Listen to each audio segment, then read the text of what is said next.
cima, né? Olha o Fernandão sendo agarrado, já bateu, levantou pro Fernandão de cabeça! Gol!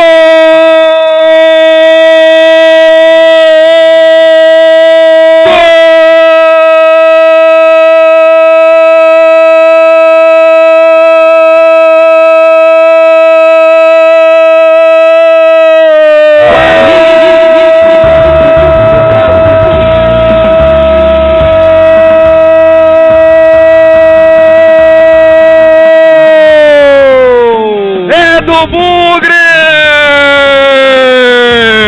Fernandão de cabeça! Subiu no 18º andar, meteu a bola pro fundo do gol!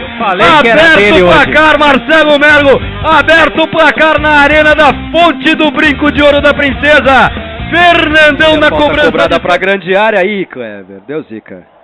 Ah, Marcão, deu zica, mas o que Emerson falha falhou, do Emerson, hein? Falhou o Emerson, hein? Mais uma gol vez, do Salgueiro. O Guarani permite o empate depois de sair na frente. Olha, eu não vou nem falar muita coisa, eu vou soltar direto a vinhetinha, porque esse gol foi falha total.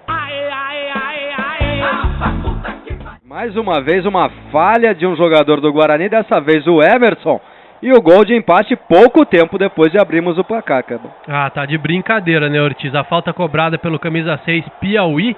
A bola foi sem grande perigo até pro gol, mas o Emerson parece que tentou, não sei, o golpe de vista. Você assustou com a chegada do jogador do Salgueiro. Viu, Ortiz? Ridículo no lance. Olha o cruzamento, o Kleber vem pra grande área, matou no peito o Carequinha, bateu pro gol, é gol. Puta que pariu. Meu Deus do céu, vai de novo ela, porque eu não quero nem comentar, Clebão. Puta que pariu.